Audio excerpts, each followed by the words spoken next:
బాబు గారు, మీరు మనస్ఫూర్తిగా నన్ను ఇష్టపడుతున్నానని చెప్పింది కూడా అబద్ధమేగా. ఆ రోజు హాస్పిటల్‌లో మాట్లాడిందంతా కూడా అబద్ధమేగా. మీరు అబద్ధాలు అల్లటంలో ఫస్ట్ కదా! ఇవన్నీ కూడా అబద్ధాలే నాకు అర్థమవుతున్నాయి. మీరు అబద్ధాలు ఎలా అల్లుతారో నాకు చాలా బాగా తెలుసు కదా! అని చామ్ మాట్లాడి వెళ్ళటంతో ప్రేమ్ కుప్పకూలి ఏడుస్తూ ఉంటాడు. రమాదేవి వచ్చే లోపల ప్రేమ్ అక్కడ ఉండడు. ఇదంతా చూస్తున్న చంద్రిక, అమ్మయ్య బాబు వెళ్ళిపోయాడు. మీ నాన్నగారికి ప్రేమించిన వాళ్ళు పక్కనే ఉన్నా కూడా దూరమయ్యే రాత ఉంది. అదే వారసత్వం మీకు కూడా వచ్చినట్లు ఉంది అని చంద్రిక మనసులో బాధపడుతూ ఉంటుంది. ఒకవైపు ప్రేమ్ గుండెలు పగిలేలా ఏడుస్తూ ఉంటే, మరొక వైపు చామ్ గుండెలు పగిలేలా ఏడుస్తూ ఉంటుంది.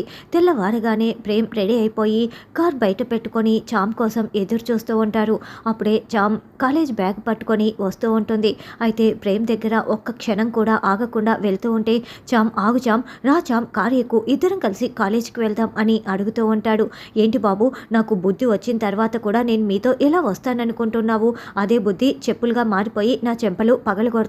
నా దారి నన్ను వెళ్ళనివ్వండి. నేను ఎలా వెళ్తే మీకేంటి? మీకు కారు ఉంది, మీరు వెళ్ళండి. మీ కారులో రావాల్సిన అవసరం నాకు లేదు అని చామంతి అంటుంది. చామ్, అలా మాట్లాడకు. మన మధ్య ఎన్ని మనస్పర్ధలు ఉన్నా కూడా ఇద్దరం ఒకే కాలేజీకి కదా వెళ్ళేది. కారు ఎక్కడానికి నీకు ప్రాబ్లం ఏంటి చామ్ అని ప్రేమ్ అడుగుతూ ఉంటే, ఆ కారు దగ్గరే కదా బాబు ఈ కారు మబ్బులు అలుముకుంది. ఆ రోజే కనుక మీ కారు ఎక్కకపోయి ఉంటే ఈరోజు ఈ పరిస్థితి వచ్చి ఉండేదే కాదు. ప్లీజ్ నన్ను వెళ్ళనివ్వండి అని చామ్ వెళ్తూ ఉంటే, ఆగు చామ్, ప్లీజ్ ఎక్కు అని ప్రేమ్ ఇంకా బతిమలాడుతూనే ఉంటాడు. బాబు, నన్ను విసిగించకండి. నన్నెందుకు ఇలా ఇబ్బంది పెడుతున్నారు? అసలు కాలేజీకి టైం అయ్యేంత వరకు నన్ను ఇలా వెళ్ళనివ్వరా? అడ్డుకుంటానే ఉంటారా అని చామ్ అరుస్తూ ఉంటుంది. సరే వెళ్ళు చామ్, మరి బస్సుకి డబ్బులున్నాయా? ఎలా వెళ్తావు అని ప్రేమ్ అడుగుతూ ఉంటే, డబ్బులు లేకపోతే పరిగెత్తుకుంటూ వెళ్తాను, ఏదో ఒక విధంగా వెళ్తాను, నన్ను వదిలేయండి అంటూ చామ్ వెళ్తూ ఉంటుంది. చామ్ ఆటో ఎక్కి వెళ్తూ ఉంటుంది.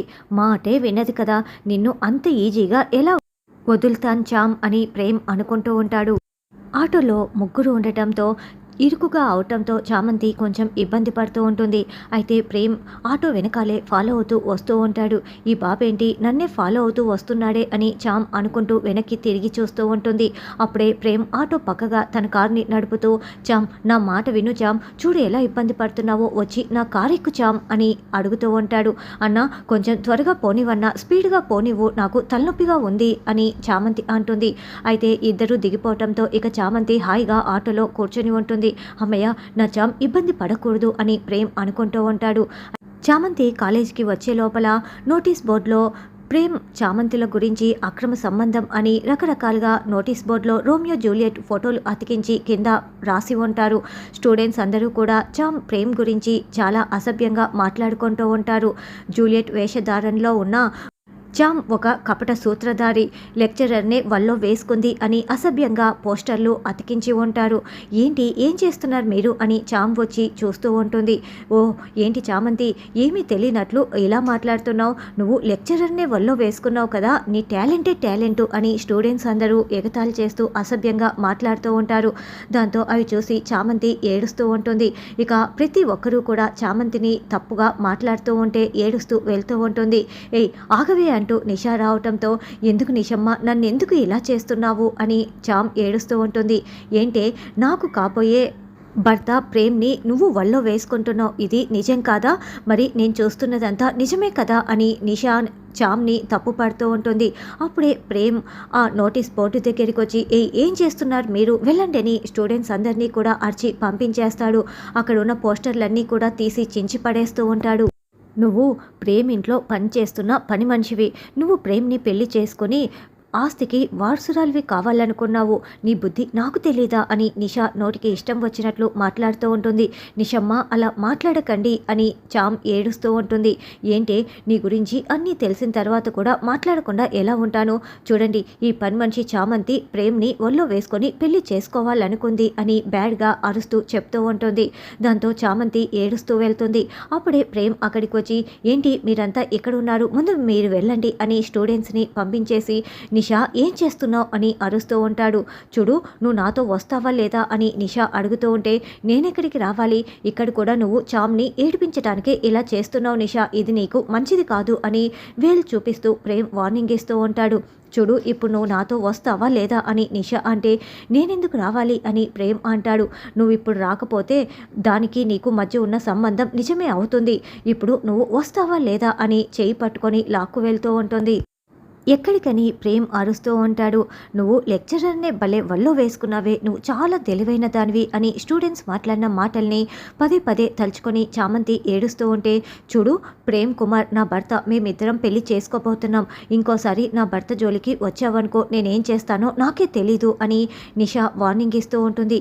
చూడు నిషమ్మ, నేను వాళ్ళ ఇంట్లో పనిచేస్తున్న పని మనిషిని, నాకు ఆయనకి ఎలాంటి సంబంధం లేదు, నేను కూడా అదే చెప్తున్నా అని చామంతి చెప్తుంటే, చూస్తున్నాను కదే, అయినా కూడా ఇంకోసారి ఇలాంటివి ఏవైనా వచ్చాయనుకో ఆ పోస్టర్లు లాంటివి నేనేం చేస్తానో నాకే తెలీదు అని నిష అంటే, నేను కూడా ఒక హద్దు వరకే ఏదైనా భరిస్తూ ఉంటాను.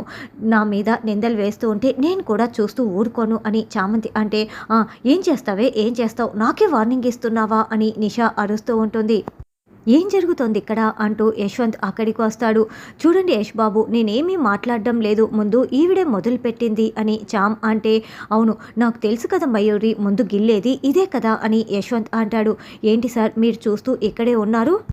ఈ నిషాకి గడ్డి పెట్టి పంపించాలి కదా, అలా చూస్తూ ఊరుకుంటే ఎలా సార్ అని ప్రేమ్ని యశ్వంత్ నిలదీస్తూ ఉంటాడు. ఈ పని మనిషికి నీ సపోర్ట్ ఏంటి అని నిష అరుస్తూ ఉంటే, చూడు చామంతిని పని మనిషి అన్నావంటే నీ 32 పనులు రాళ్ళగొట్టేస్తాను జాగ్రత్త. ఇక్కడ ఎవరూ పని మనిషి కాదు, నీలా నాలా చామంతి కూడా ఒక స్టూడెంట్ మాత్రమే. ఇంకోసారి చామంతిని పని మనిషి అన్నావంటే నేను చూస్తూ ఊరుకోను. చూడు చామంతి, ఇలా ఎవరు పడితే వాళ్ళు నిన్ను పని మనిషి అంటే చూస్తూ ఊరుకోకు, వాళ్ళ 32 పనులు రాళ్ళగొడుతూ ఉండు.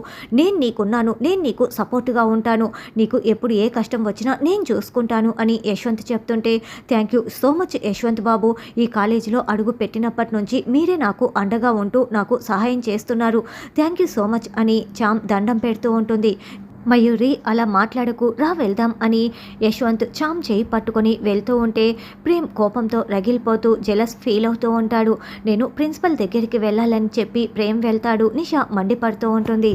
తర్వాత చామంతి ఒకచోట బెంచ్లో కూర్చొని, ఈ జీవితం అంతా ఇలా మాటలు పడవలసిందేనా, అన్ని మాటల్ని కూడా ఓర్చుకుంటూ నేను ఎంత సంతోషంగా ఉండాలనుకున్నా కూడా కుదరడం లేదు, ఇంతేనా నా జీవితం, ఇంతేనా, కనీసం నేను రాసిన ఎగ్జామ్లోనైనా మంచి మార్కులు వస్తే బాగుండు అని అనుకుంటూ ఉంటే అప్పుడే ప్రిన్సిపల్ మైక్లో మాట్లాడుతూ ఉంటారు. ఇప్పుడు ఎగ్జామ్స్ రిజల్ట్స్ వచ్చాయి, మీరందరూ ఎదురు చూస్తున్నారని నాకు అర్థమైపోయింది. టాప్ 5 లిస్ట్లో నిల్చున్నది ఎవరో ఇప్పుడు నేను అనౌన్స్ చేయబోతున్నాను. టాప్ 5 పలానా వాళ్ళు, టాప్ 4 పలానా వాళ్ళు అని ఇద్దరు పేర్లు చెప్తారు. టాప్ 3 ఎవరో తెలుసా, యశ్వంత్ అని చెప్పగానే యశ్వంత్ డ్యాన్స్ చేస్తూ ఉంటారు.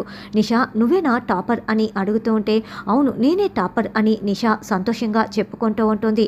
టాప్ 2లో నిల్చున్నది ఎవరో తెలుసా, నిషా అని చెప్పడంతో, ఏంటి నేను టాప్ 2నా అంటే టాప్ 1 కొంపతీసి ఆ చామంతినా, ఆ చామంతి పేరు మాత్రం అస్సలు ఉండకూడదు అని నిషా అనుకుంటూ ఉంటుంది. దేవుడా చామంతియే టాపర్ అవ్వాలి అని ప్రేమ్ వేడుకుంటూ ఉంటే చామంతి కూడా వేడుకుంటూ ఉంటుంది. టాప్ 1 ఎవరో కాదు, రోమియో జూలియట్ నాటకంలో అదర్ కొట్టిన జూలియటే టాప్ 1 స్థానంలో నిలిచింది అని ప్రిన్సిపల్ చెప్పడంతో ఇక ప్రేమ్ యశ్వంత్ అయితే చాలా చాలా సంతోషపడుతూ ఉంటారు. యశ్వంత్ అయితే డ్యాన్స్ చేసుకుంటూ చామ్ దగ్గరికి పరుగులు పెడుతూ వస్తూ ఉంటే చామ్ చాలా చాలా సంతోషపడుతూ దేవుడికి దండం పెట్టుకుంటూ ఉంటుంది. నిషా మండిపడుతూ ఉంటుంది.